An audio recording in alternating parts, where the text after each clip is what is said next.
मित्रों, एक बार देवी माता पार्वती भगवान शिव से कहती हैं, हे प्रभु, सावन सोमवार का व्रत करने से कन्याओं को मनचाहे पति की कामना तो होती है, किंतु क्या किसी सच्चे प्रेमी पुरुष को अपनी मनचाही जीवन संगिनी मिल सकती है? कृपा करें और मेरे मन की इस आशंका को दूर करें। हे पार्वती, तुमने आज बहुत विचित्र प्रश्न किया है, किंतु इस विषय में मैं तुम्हें एक प्राचीन कथा सुनाता हूँ। हे पार्वती, यह कथा मेरे ही परम भक्त राजकुमार रथध्वज और उनकी प्रिय पत्नी नागकन्या देवी मदलसा की है, जिनके सावन व्रत करने से उनकी पत्नी देवी मदलसा का पुनर्जन्म हुआ था। वह राजकुमार मानो स्वयं साक्षात भगवान श्री राम का ही दूसरा अवतार हो। हे देवी, अब मैं भक्ति और सच्चे प्रेम की कथा सुनाने जा रहा हूं। तुम इसे ध्यान से पूरा सुनना। प्राचीन काल में शत्रुजित नामक के एक धर्मात्मा राजन राज्य करते थे। उनकी राजधानी गोमती नदी के तट पर थी। उनका एक बड़ा ही बुद्धिमान, पराक्रमी और सुंदर पुत्र भी था। उसका नाम था रथध्वज। राजा ने उसे उच्च संस्कार देकर पाला और बड़ा किया था, जो मानो साक्षात मर्यादा पुरुषोत्तम भगवान श्री राम का ही दूसरा अवतार हो। वह प्रतिदिन नित्य स्नान आदि कर मेरी ही पूजा आराधना करता था। वह शिव भक्ति में इतना लीन था कि वह मेरी पूजा में खोया रहता था। अपने माता पिता के कहे अनुसार उसने शिव जी को ही अपना आराध्य बना लिया था। फिर एक दिन की बात है, जब नैमिषारण्य से गालव मुनि राजा शत्रुजित के दरबार में पधारे और उनके साथ एक बहुत ही सुंदर दिव्य अश्व था। तब उन्होंने राजा से कहा, महाराज, हम आपके राज्य में रहकर तपस्या, यज्ञ तथा भगवान का भजन करते हैं, किंतु एक दैत्य कुछ काल से हमारे इस पवित्र कार्य में बड़ी ही बाधा डाल रहा है। यद्यपि हम उसे अपनी क्रोधाग्नि से भस्म कर सकते हैं, तथापि ऐसा करना नहीं चाहते, क्योंकि प्रजा की रक्षा करना और दुष्टों को दंड देना यह तो राजा का कार्य है। हम ब्राह्मणों यह शोभा नहीं देता है, एवं यह धर्म भी के विरुद्ध है। एक दिन उसके उपद्रव से पीड़ित होकर हम उसे रोकने के उपाय पर विचार कर रहे थे। इतने में ही यह दिव्य अश्व आकाश से नीचे उतरा और उसी समय यह आकाशवाणी हुई और उसने कहा, हे मुने, यह अश्व बिना किसी रुकावट के समस्त पृथ्वी की परिक्रमा कर सकता है। आकाश, पाताल, पर्वत, समुद्र सब जगह सहजता से जा सकता है, इसलिए इसका नाम कुंभलय है। स्वयं भगवान सूर्य ने यह अश्व आपको समर्पित किया है। आप इसे ले जाकर राजा शत्रुजित के पुत्र राजकुमार रथध्वज को दे दें। वे ही इस पर आरूढ़ होकर उस दैत्य का वध करेंगे, जो सदा आपको कष्ट दिया करता है। उस राजकुमार पर भगवान शिव का आशीर्वाद है। जब वह इस अश्व पर आरूढ़ होगा तो उसे स्वयं देवराज इंद्र भी परास्त नहीं कर सकते हैं। हे राजन, इस आकाशवाणी को सुनकर हम आपके पास आए हैं। आप इस अश्व को लीजिए और राजकुमार को इस पर सवार करके हमारे साथ भेजिए, जिससे धर्म का लोप न होने पावे। मित्रों, भगवान शिव कहते हैं, हे देवी पार्वती, गालव मुनि के ऐसे वचनों को सुनकर धर्मात्मा राजा ने बड़ी ही प्रसन्नता के साथ राजकुमार को मुनियों की रक्षा के लिए भेजा। महर्षि के आश्रम पर पहुंचकर वे सब ओर से उसकी रक्षा करने लगे। फिर एक दिन अचानक वह मदोन्मत्त दानव शूकर का रूप धारण करके वहां आया। तब राजकुमार शीघ्र ही घोड़े पर सवार हो उसके पीछे दौड़े और तेज अश्व पर आरूढ़ होकर अर्धचंद्राकार बाण से उस पर प्रहार किया। बाण से आहत होकर वह शूकराकार दैत्य प्राण बचाने के लिए भागा और वृक्षों तथा पर्वत से घिरी हुई घनी झाड़ियों में घुस गया। राजकुमार के अश्व ने उसका पीछा न छोड़ा और वहीं दूसरी ओर वह दैत्य भागता हुआ सहस्रों योजन दूर निकल गया और एक स्थान पर बिल के आकार में दिखाई देने वाली अंधेरी गुफा में कूद पड़ा। अश्वारोही राजकुमार भी उसके पीछे उसी गड्ढे में कूद पड़े। भीतर जाने पर वहां वह सुअर नहीं दिखाई पड़ा, बल्कि दिव्य प्रकाश से परिपूर्ण पाताल लोक का दर्शन हुआ और सामने ही इंद्रपुरी के समान एक सुंदर नगर था, जिसमें सैकड़ों सोने के महल शोभा पा रहे थे। तब राजकुमार ने उसमें प्रवेश किया, किंतु वहां उन्हें कोई मनुष्य नहीं दिखाई दिया और वे उस अनजान नगर में घूमने लगे। घूमते ही घूमते उन्होंने एक स्त्री देखी, जो बड़ी उतावली होकर कहीं चली जा रही थी। राजकुमार ने उससे कुछ पूछना चाहा, किंतु वह आगे बढ़कर चुपचाप एक महल की सीढ़ियों पर चढ़ गई। रथध्वज ने भी घोड़े को एक जगह बांध दिया और उसी स्त्री के पीछे पीछे महल में प्रवेश किया। जब उसने भीतर जाकर देखा तो सोने का बना हुआ एक विशाल पलंग है। उस पर एक सुंदरी कन्या बैठी है जो अपने सौंदर्य से कामदेव की पत्नी देवी सुंदरी रति को भी लजा रही है। उसी समय दोनों ने एक दूसरे को देखा और दोनों का मन परस्पर आकर्षित हो गया और वह अचानक से कन्या मूर्छित हो गई। उसकी सखी पंखा लेकर उसे हवा करने लगी। मित्रों, भगवान शिव कहते हैं, हे देवी पार्वती, जिसका नाम कुंडला था, जो कि पिछले जन्म में राक्षसी ताड़का के रूप में जन्म लेकर श्री राम के हाथों से मारी गई थी। एक मुनि के श्राप के कारण उसे राक्षसी बनना पड़ा था। जब वह सुंदरी कुछ होश में आई तो राजकुमार ने उसकी मूर्छा का कारण पूछा, जिससे अब तो वह और भी लजा गई। उसने सब कुछ अपनी सखी के कान में कुछ बता दिया। तब उसकी सखी कुंडला ने कहा, हे प्रभो, देवलोक में गंधर्वराज विश्वावसु सर्वत्र विख्यात हैं। यह सुंदरी उन्हीं की कन्या मदालसा है। एक दिन जब यह अपने पिता के उद्यान में घूम रही थी, तभी पातालकेतु नामक दानव ने अपनी माया फैलाकर इसे हर लिया और उसका निवास स्थान यही है। ऐसा भी सुनने में आया है, आगामी त्रयोदशी को वह इसके साथ विवाह करेगा। इससे मेरी सखी को अपार कष्ट है। अभी कल की ही बात है, ये बेचारी आत्महत्या करने को भी तैयार हो गई थी। उसी समय कामधेनु गौमाता ने वहां प्रकट होकर कहा, बेटी, वह नीच दानव तुम्हें नहीं पा सकता। मर्त्यलोक में जाने पर उसे जो अपने बाणों से बींध डालेगा वही तुम्हारा पति होगा। हे पुत्री, तुम बस भगवान शिव की आराधना करो, क्योंकि उन्हीं के आशीर्वाद के कारण वह राजकुमार तुम्हें लेने जरूर आएगा। बस भगवान भोलेनाथ का स्मरण करती रहो।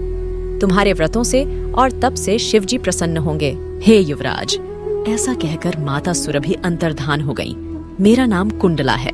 मैं इस मदालसा की सखी, विंध्यवान की पुत्री और वीर पुष्कर माली की पत्नी हूँ। मेरे पति देवासुर संग्राम में शुंभ के हाथों मारे गए थे। तब से मैं तपस्या का जीवन व्यतीत कर रही हूँ। सखी के स्नेह से यहाँ इसे धीरज बंधाने आ गई हूँ। मैंने सुना है कि मर्त्यलोक के किसी वीर ने पातालकेतु को अपने बाणों का निशाना बनाया है। मैं उसी का पता लगाने गई थी। यह बात सही निकली है। आपको देखकर मेरी सखी के हृदय में प्रेम का संचार हो गया है, किंतु माता सुरभि के कथनानुसार इसका विवाह उस वीर के साथ होगा जिसने पातालकेतु को घायल किया हो। यही सोचकर दुहक के मारे यह मूर्छित हो गई है। जिससे प्रेम हो उसी के साथ विवाह होने पर जीवन सुखमय बीतता है। इसे देखते ही प्रेम तो आपसे हुआ है और विवाह दूसरे से कैसे होगा? यही तो इसकी चिंता का कारण है। अब आप अपना परिचय दीजिए, कौन है और कहां से आए हैं? मित्रों, भगवान शिव कहते हैं, हे देवी पार्वती, राजकुमार ने अपना यथावत परिचय दिया तथा उस दानव को बाण मारने और स्वयं के पाताल में पहुंचने की सारी कथा विस्तार पूर्वक कह सुनाई। सब बातें सुनकर मदालसा को बड़ी ही प्रसन्नता हुई। उसने लज्जित होकर सखी की ओर देखा, किंतु कुछ बोल न सकी। तभी कुंडला ने उसका मनोभाव जानकर कहा, हे वीरवर, आपकी बात सत्य है। मेरी सखी का हृदय किसी अयोग्य पुरुष की ओर आसक्त नहीं हो सकता। कामनीय कांति चंद्रमा में और प्रचंड प्रभा सूर्य में ही मिलती है। आपके ही लिए गोमाता सुरभि ने संकेत किया था। आपने ही दानव पातालकेतु को घायल किया है। मेरी सखी आपको पति रूप में प्राप्त करके अपने को धन्य मानेगी। कुंडला की बात सुनकर राजकुमार ने कहा, मैं पिता की आज्ञा लिए बिना विवाह कैसे कर सकता हूँ? तब कुंडला बोली, नहीं नहीं, ऐसा ना कहिए। यह देव कन्या है। आपके पिताजी इस विवाह से प्रसन्न ही होंगे। अब उनसे पूछने और आज्ञा लेने का समय नहीं रह गया है। आप विधाता की प्रेरणा से ही यहाँ आ पहुँचे हैं। अत यह संबंध स्वीकार कीजिए।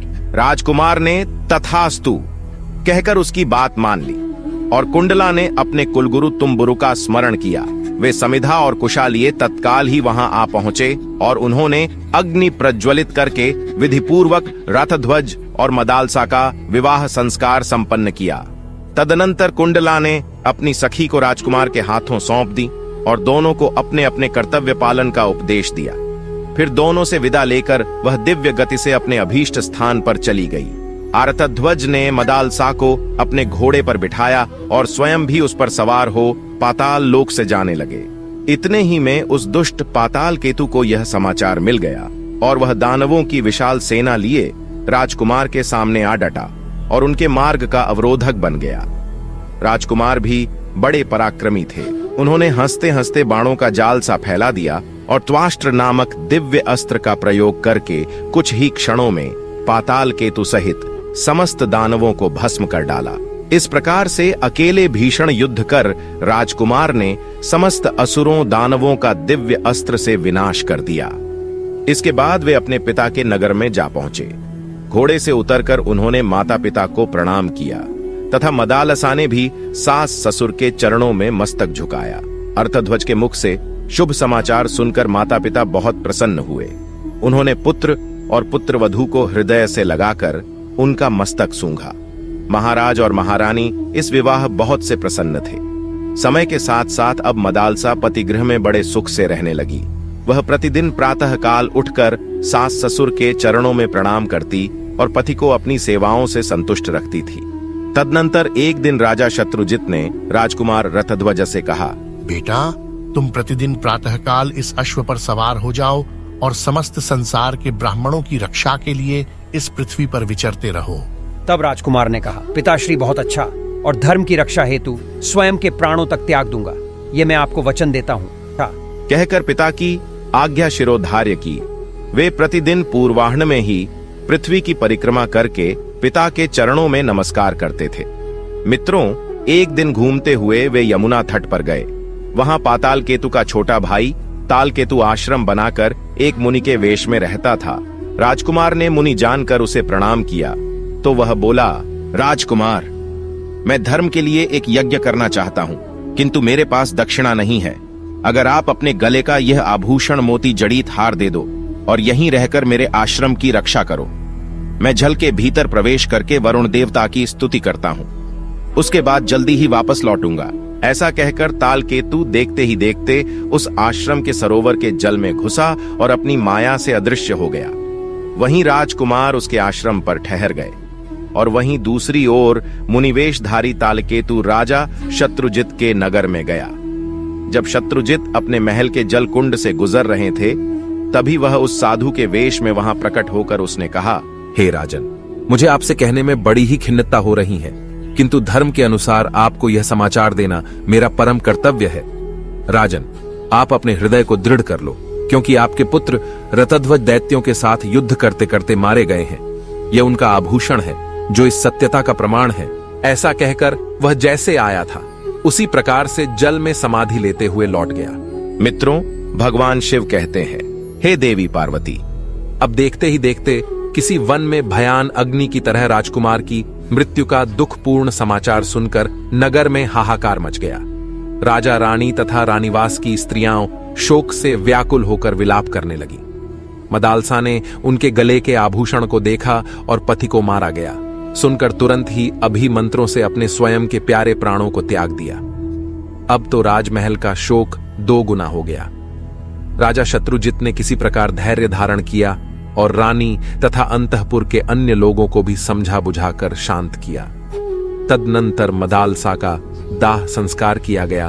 वहीं दूसरी ओर उधर तालकेतु यमुना के जल से निकलकर राजकुमार के पास गया और कृतज्ञता प्रकट करते हुए उसने उनको घर जाने की आज्ञा दे दी। तभी आर्तध्वज अपने दिव्य अश्व पर आरूढ़ हो सूर्य किरणों की गति से राजकुमार तुरंत ही अपने नगर में पहुंचकर उन्होंने पिता माता को प्रणाम किया। अपने पुत्र को अचानक सामने देखकर राजन और रानी आश्चर्यचकित तो हुए, लेकिन उन्होंने पुत्र को छाती से लगा लिया और नेत्रों से आंसू बहाने लगे। जब राजकुमार को सब बातें मालूम हुई, तब मदालसा के वियोग से उनका हृदय रो उठा। उनकी दुनिया सूनी हो गई, मानो किसी ने जीते जी उनके हृदय में खंजर भोंक कर उनका हृदय निकालकर उनके ही सामने जलाकर भस्म कर दिया हो। जब वे थोड़े से शांत हुए, तब उन्होंने मदालसा के लिए जलांजलि दी और यह प्रतिज्ञा की, मैं मृग के समान विशाल नेत्रों वाली गंधर्व राजकुमारी मदालसा के अतिरिक्त दूसरी किसी भी अन्य स्त्री के साथ संभोग नहीं करूंगा। मैं संपूर्ण जीवन उसकी यादों में ही व्यतीत कर जी लूंगा। यह मैंने सर्वथा सत्य कहा है। समस्त संसार को साक्षी मानकर मैं यह प्रतिज्ञा करता हूं। इस प्रकार प्रतिज्ञा करके उन्होंने स्त्री संबंधी भोग से अपना तन और मन सदा के लिए हटा लिया और समवयस्क मित्रों के साथ मन बहलाने लगे। इसी समय पाताल राजा नागराज के 2 अश्वतर और कंबल पुत्र मनुष्य रूप में पृथ्वी पर घूमने के लिए निकले और समय के साथ साथ राजकुमार रथध्वज के साथ उनकी मित्रता हो गई। उनका आपस का प्रेम इतना बढ़ गया कि वे नागकुमार एक क्षण भी उन्हें छोड़ना नहीं चाहते थे। वे दिन भर पाताल लोक से गायब रहते थे। फिर एक दिन नागराज के पूछने पर उन्होंने अर्थध्वज का सारा वृत्तांत सुनाकर पिता से कहा, पिताश्री, हमारे मानव मित्र युवराज रतध्वज मदालसा के सिवाय दूसरी किसी भी स्त्री को स्वीकार ना करने की प्रतिज्ञा कर चुके हैं।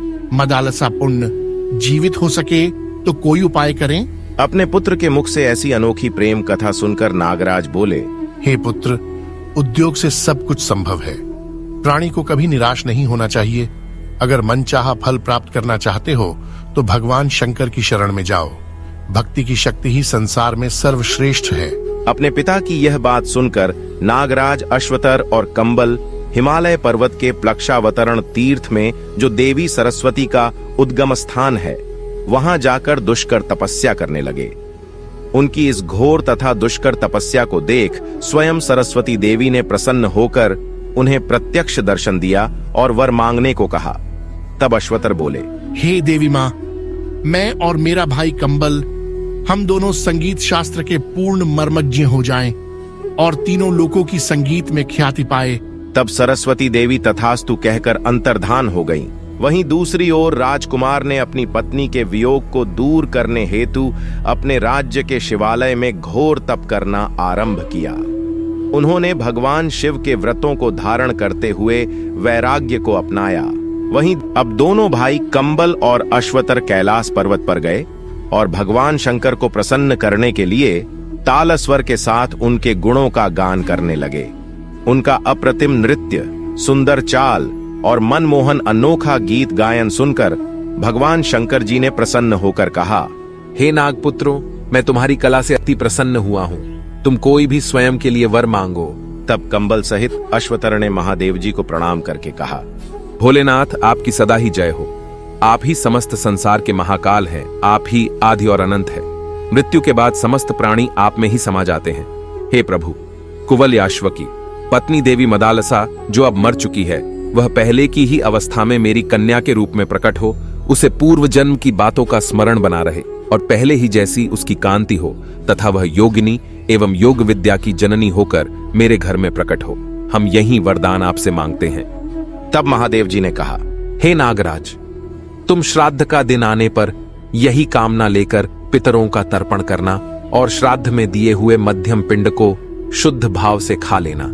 इससे वह तत्काल ही तुम्हारे मध्यम फण से प्रकट हो जाएगी। मित्रों, भगवान शिव के कहे अनुसार नागराज ने वैसा ही किया और अपने पितरों से भगवान शिव के वरदान के बारे में कहा। तब पितरों ने तथास्तु कहकर वे अंतर्ध्यान हो गए और देवी सुंदरी मदालसा उनके मध्यम फण से प्रकट हो गई। फिर नागराज ने उसे महल के भीतर स्त्रियों के संरक्षण में रख दिया। यह रहस्य उन्होंने कहीं भी प्रकट नहीं किया और इस बात को परम गोपनीय ही रखा। तदनंतर अश्वतर ने अपने पुत्रों से कहा, हे पुत्र, तुम शीघ्र जाओ और राजकुमार रतध्वज को यहाँ बुला लाओ। उन्हें किसी भी गोपनीयता का आभास ना हो, यह भी तुम ध्यान रखो। जब वे राजकुमार के पास जाते हैं, तब नागकुमार उन्हें लेकर गोमती के जल में उतरे और वहीं से खींचकर उन्हें पाताल में पहुंचा दिया और फिर वहां वे अपने असली रूप में प्रकट हुए। आर्तध्वज नागलोक की शोभा देखकर चकित हो उठे। उन्होंने नागराज को प्रणाम किया। तब नागराज ने आशीर्वाद देकर रतध्वज का भली भांति स्वागत सत्कार किया। भोजन के पश्चात सब लोग एक साथ बैठकर प्रेमालाप करने लगे। तभी नागराज ने मदालसा के पुण्य जीवित होने की सारी कथा उन्हें कह सुनाई। नागराज के मुख से वह सारा वृतांत सुनकर राजकुमार के प्रसन्नता का कोई ठिकाना न रहा, मानो उनके जीवन का प्रेम उद्देश्य सफल हो गया हो। तब उन्होंने समस्त नागलोक में सभी को नतमस्तक होकर अभिवादन किया और प्रसन्न होकर अपनी प्यारी पत्नी को ग्रहण किया। उनके स्मरण करते ही उनका प्यारा अश्व वहां आ पहुंचा। नागराज को प्रणाम करके वे मदालसा के साथ अश्व पर आरूढ़ हुए और अपने नगर में चले गए। मित्रों, जब राजकुमार अपनी पत्नी के वापस राजमहल में पहुंचे, तब वहां उन्होंने मदालसा के जीवित होने की कथा सभी को सुनाई। मदालसा ने भी सास ससुर के चरणों में प्रणाम किया। उनके वापसी के कारण नगर में बड़ा ही भारी उत्सव मनाया गया और कुछ काल के पश्चात महाराज शत्रुजित परलोकवासी हो गए। तब रतध्वज राजा हुए और मदालसा महारानी बन गई। मदालसा के गर्भ से प्रथम पुत्र उत्पन्न हुआ। तब राजा ने उसका नाम विक्रांत रखा। मदालसा वह नाम सुनकर हंसने लगी। इसके बाद समयानुसार क्रमशः 2 पुत्र और हुए। उनके नाम सुबाहु और शत्रुमर्दन रखे गए। उन नामों पर भी मदालसा को हंसी आई। इन तीनों पुत्रों को उसने लोरियां गाने के व्याज से विशुद्ध आत्मज्ञान का उपदेश दिया। बड़े होने पर वे तीनों ममता शून्य और विरक्त हो गए और भगवान शिव की सेवा में राज्य का त्याग कर कैलाश में चले गए। तत्पश्चात रानी मदालसा के गर्भ से चौथा पुत्र उत्पन्न हुआ। जब राजा उसका नामकरण करने चले तो उनकी दृष्टि मदालसा पर पड़ी। तब वह मंद मंद मुस्करा रही थी। राजा ने कहा, महारानी, जब भी मैं नाम रखता हूँ तो तुम खिलखिलाकर हंसती हो। अब इस पुत्र का नाम तुम ही रखो। तब मदालसा ने कहा, महाराज, जैसी आपकी आज्ञा। आपके चौथे पुत्र का नाम मैं अलर्क रखती हूँ। अलर्क। यह अद्भुत नाम सुनकर राजा ठट्ठाकर हंस पड़े और बोले, इसका क्या अर्थ है? तब मंद मुस्कान के साथ मदालसा ने उत्तर दिया, सुनिए, नाम से आत्मा का कोई संबंध नहीं है। संसार का व्यवहार चलाने के लिए कोई सा भी नाम कल्पना करके रख लिया जाता है। वह संज्ञा मात्र है, उसका कोई अर्थ नहीं। आपने भी जो नाम रखे हैं वे भी निरर्थक ही हैं, महाराज। पहले विक्रांत इस नाम के अर्थ पर विचार कीजिए। क्रांति का अर्थ है गति। जो एक स्थान से दूसरे स्थान पर जाता है वही विक्रांत है। आत्मा सर्वत्र व्यापक है, उसका कहीं आना जाना नहीं होता है। यह नाम उसके लिए निरर्थक तो है ही, स्वरूप के विपरीत भी है। आपने दूसरे पुत्र का नाम सुबाहु रखा है। जब आत्मा निराकार है तो उसे बाह कहाँ से आई? जब बाह ही नहीं है तो सुबाहु नाम रखना कितना असंगत है। तीसरे पुत्र का नाम शत्रुमर्दन रखा गया है।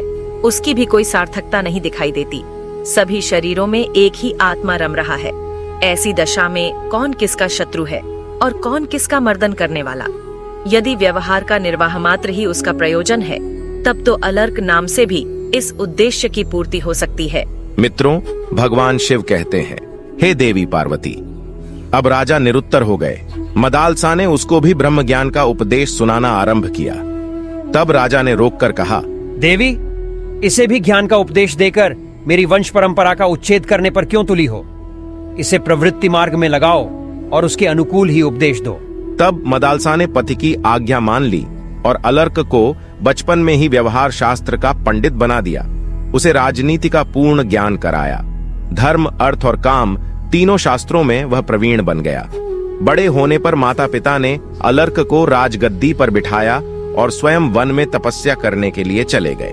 जाते समय मदालसा ने अलर्क को एक अंगूठी दी और कहा, पुत्र, जब भी तुम पर कोई संकट पड़े तो इस अंगूठी के छिद्र से उपदेश पत्र निकालकर पढ़ना और इसके अनुसार कार्य करना। आगे अलर्क ने गंगा यमुना के संगम पर अपनी अलर्कपुरी नाम की राजधानी बनाई, जो आजकल अरैल के नाम से प्रसिद्ध है। कुछ काल के बाद अलर्क को भोगों में आसक्त देख उनके बड़े भाई सुबाहु ने काशीराज की सहायता से उन पर आक्रमण किया। तब अलर्क ने संकट जानकर माता का उपदेश पढ़ा। मित्रों, भगवान शिव कहते हैं, हे देवी पार्वती, उसमें लिखा था, संग, आसक्ति का सब प्रकार से त्याग करना चाहिए, किंतु यदि उसका त्याग न किया जा सके तो सत्पुरुषों का संग करना चाहिए, क्योंकि सत्पुरुषों का संग ही उसकी औषधि है। कामना को सर्वथा छोड़ देना चाहिए, परंतु यदि वह छोड़ी ना जा सके तो मुमुक्षा अर्थात मोक्ष की इच्छा के प्रति कामना करनी चाहिए, क्योंकि मुमुक्षा ही उस कामना को मिटाने की दवा है। इस उपदेश को अनेक बार पढ़कर राजा ने सोचा, अब मनुष्यों का कल्याण कैसे होगा?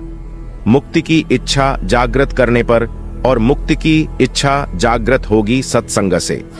ऐसा विचार कर अलर्क ने महात्मा दत्तात्रेय जी की शरण ली और वहां ममता रहित विशुद्ध आत्मज्ञान का उपदेश पाकर वे सदा के लिए कृतार्थ हो गए।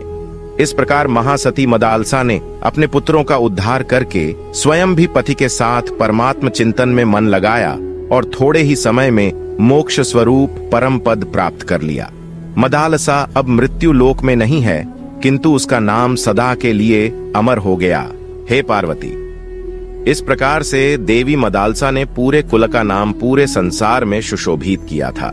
हे देवी, मेरी भक्ति करने के कारण से मदालसा का नाग कन्या के रूप में पुनर्जन्म हुआ और मेरे ही आशीर्वाद के कारण राजकुमार रतध्वज को असंख्य दुखों के बाद भी अपनी प्रिय पत्नी का जीवन भर के लिए प्रेम का साथ मिल गया।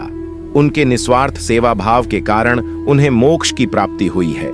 इस प्रकार से जो भी स्त्री पुरुष सावन के माह में सोमवार के व्रतों का विधिपूर्वक पालन करते हुए उपवास और भक्ति करता है, उन्हें मनचाहा जीवन साथी अवश्य ही प्राप्त हो जाता है।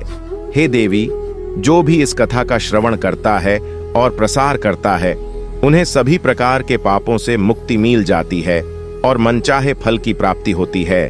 तो प्रिय दर्शकों, आपको यह कथा कैसी लगी? कमेंट करके अवश्य बताएं। जानकारी अच्छी लगी तो वीडियो को लाइक जरूर करें और कमेंट में हर हर महादेव, जय श्री हरि विष्णु अवश्य लिखें। साथ ही चैनल को सब्सक्राइब करें। ऐसी ही रोचक धार्मिक कथाओं के लिए हमारे साथ बने रहिए। हमारे धर्म ग्रंथ कथाओं के चैनल 18 पुराणों पर आप सभी का धन्यवाद।